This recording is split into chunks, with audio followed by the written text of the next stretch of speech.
xam ne pàcc yëpp teew nañu ci Ngor macha allah fa tabarakallah pour liggéeyal maam Cheikh Saad Bou waaye la ñuy ubbee rek mooy démb àjjuma le 12 juillet mooy date bi nga xamante ne ci la maam Cheikh Saad Bou doomu Seydina Muhammad alayhi salaatu wassalaam di sang ba ca Nimjaat borom Nimjaat di doomu maam Cheikh Mouhamadou Fadel wuld Maamin génnoon adduna ngoon cay maam Cheikh Saad Bou bu ñu kan ñaanale ci biir réew mi wàcceel fa ay kaamil ci adduna bi yëpp ngoon tey bu xadira yi dajee Ngor fii góor jigéen mag ak ndaw pour di fàttali doon bi nga xamante ne Cheikh Sidaati doomu Cheikh taalib yi te moo créé woon le conseil supérieur Xadria dénk ko El Hadji Cheikh Ousmane Diagne yàlla yokk seen leer muy cër bu mu xajaloon ak ñu bëri mën ñim lépp waaye bu ñu gëstoo gis El Hadji Cheikh Mar Ndiaye yàlla yokk leeram ak El Hadji Cheikh Ousmane Diop ngeen xam ne fàttali ku wóolere tey feeñ ci bés bi kon alhamdulilahi rabbil alamin bi nga xamee ne daje nañu fi waxtaane luy jëmale suñu tarix bi kanam tekk rek ci benn dayo bi daal mooy lépp lu ñu def njabootu maam Cheikh Mouhamadou Fadel lañ ci jiital lépp lu ñuy wax njabootu maam Cheikh Saad Bou lañu ci jiital ahlu bayti nabi yëpp loolu mooy suñu waru koor di ñaan ci daje bi ñu daje yàlla boole ñu nekk benn ñaan ci daje bi ñu daje yàlla boole ñu ahlu bayti nekk benn ñaan ci daje bi nga xam ne moom la ñu daje taalibe xaadir yëpp nekk benn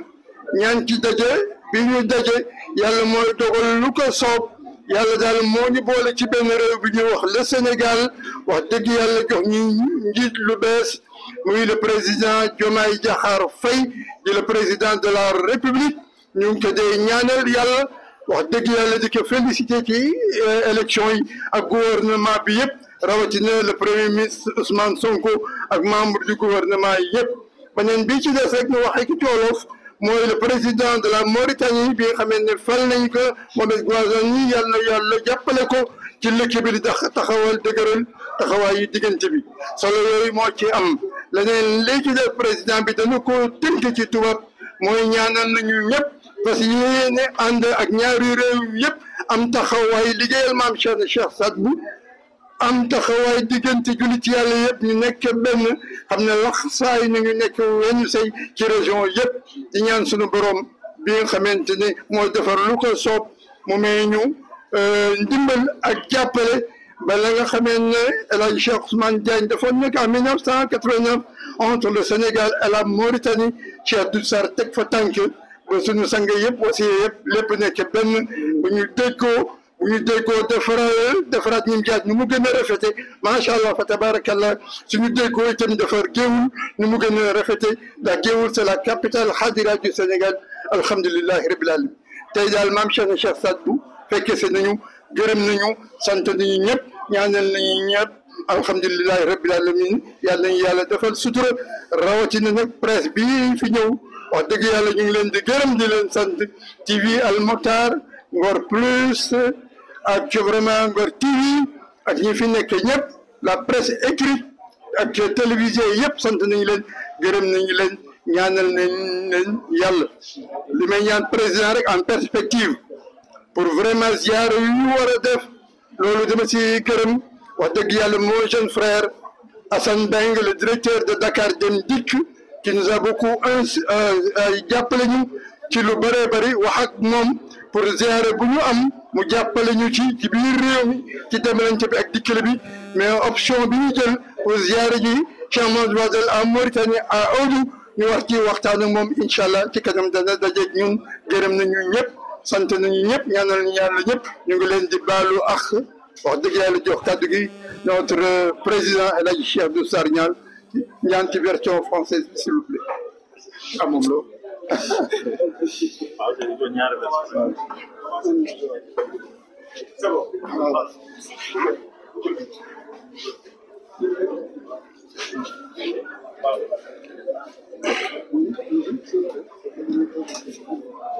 c'est bon. A'udhu billahi minash shaitanir rajim. Bismillahir rahmanir rahim. Et aujourd'hui, nous sommes réunis, le Conseil supérieur Khadria pour l'Afrique, en Assemblée générale, un moment extrêmement important de la vie de la Khadria ici au Sénégal et peut-être dans l'espace sous-régional. Pour nous retrouver, pour échanger, pour discuter et pour communier sur la vie de notre organisation qui aujourd'hui a 39 ans, mais aussi sur les perspectives de la Khadria au Sénégal. Cette Assemblée générale a réuni toutes les composantes du Conseil supérieur Khadr.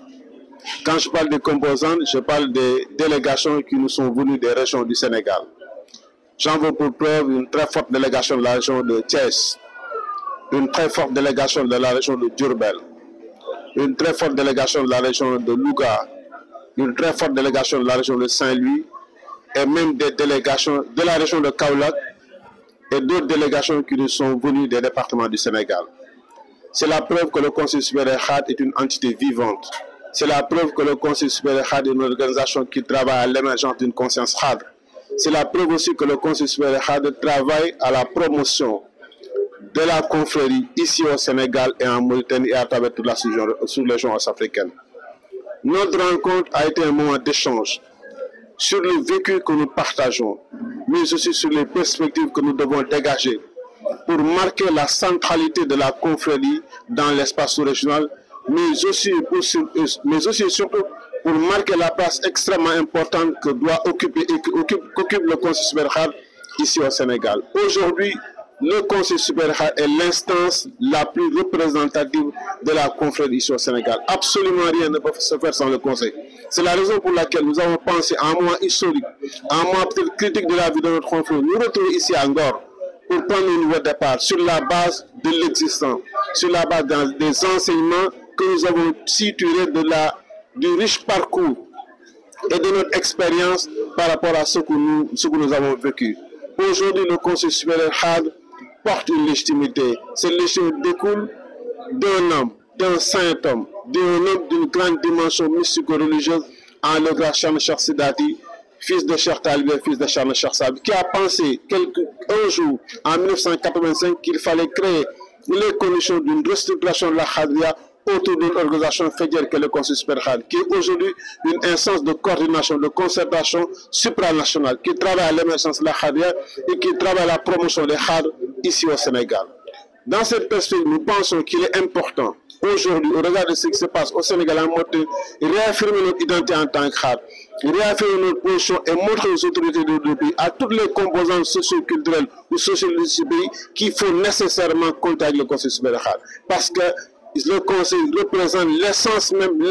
la Khadria. Donc c'est la raison pour laquelle nous avons en perspective, aussi bien un cadre organisationnel qui nous permet de redynamiser l'ensemble de nos structures au niveau de Dakar, au niveau des régions, mais juste de nous mettre dans une perspective de devoir restaurer ce qui fait la fierté du Khadr. La fierté du Khadr, c'est quoi? C'est de nous rappeler tout l'existant, tout le bilan matériel qui porte ou que porte le Conseil supérieur Khadr. Et j'en veux pour preuve une des missions que nous nous sommes accordés, c'est d'organiser très prochainement, en relation peut-être avec les patrons de Dakar Demrik, Chadib l'a dit tout à l'heure, en regard déjà à Sénégal, voir dans quelle mesure nous pouvons aujourd'hui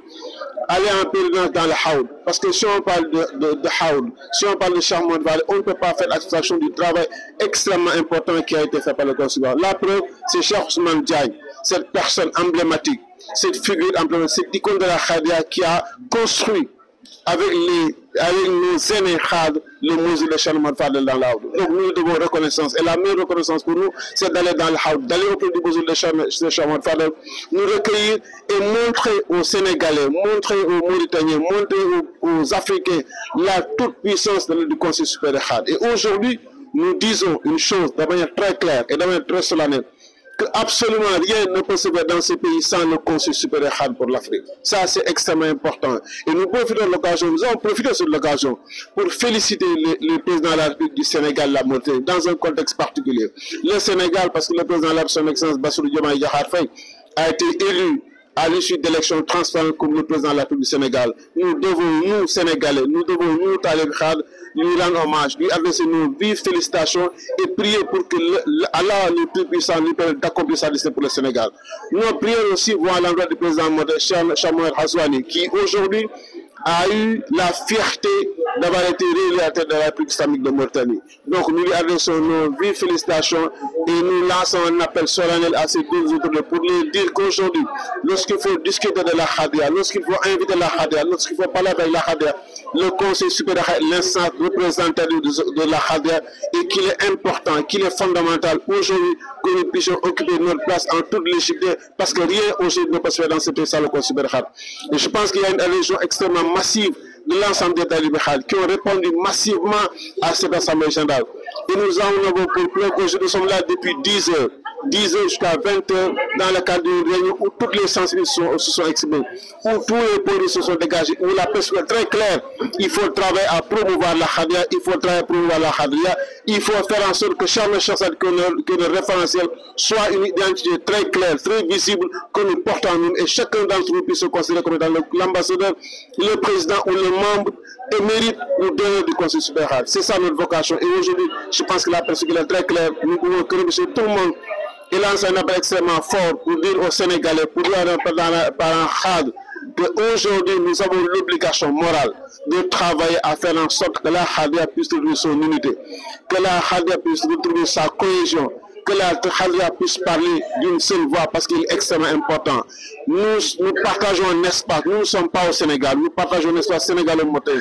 Et de ce point de vue, il est important que les gens sachent véritablement que nous avons besoin d'un référentiel. Le référentiel, c'est Cham Charsab. Le référentiel, il a laissé des enseignements extrêmement clairs. Si nous nous adressons à ces enseignements, nous ne pouvons que nous en être fiers et nous ne pouvons que travailler dans une posture très claire. C'est la raison pour laquelle le Conseil tend la main tout le monde, à toutes les structures de la Hadia, pour leur dire aujourd'hui, ils ont l'obligation de venir avec nous, ils ont l'obligation de marcher avec nous, ils ont l'obligation de travailler avec nous pour au moins réaliser un objectif qui nous est assigné, c'est faire en sorte que la Hadia reste une réalité ici au Sénégal et que les gens comprennent vraiment que c'est une conflit dans toute sa dimension et dans toute sa plénitude. Je pense que ça c'est extrêmement important et ça c'est le défi que le Conseil supérieur s'est imposé et tout un chacun. Donc je lance un appel à la jeunesse du Conseil supérieur, je lance un appel aux femmes du Conseil supérieur, je lance un appel aux doyens du Conseil supérieur pour faire en sorte que ce projet nouveau que nous portons puisse aboutir à des résultats éclatants et que chacun se rende compte véritablement que là où nous étions en 1985, là où nous étions en 1987, là où nous étions en 1995, qu'aujourd'hui en 2024, que la perspective est très claire et nous pensons véritablement travailler sur un plan d'orientation sur les 5 prochaines années pour faire en sorte que le Conseil supérieur retrouve son lustre d'antan et que véritablement toutes les actions de cohésion interne à la Hadia portent l'empreinte et l'emblème du Conseil supérieur Hadia pour l'Afrique. Je vous remercie.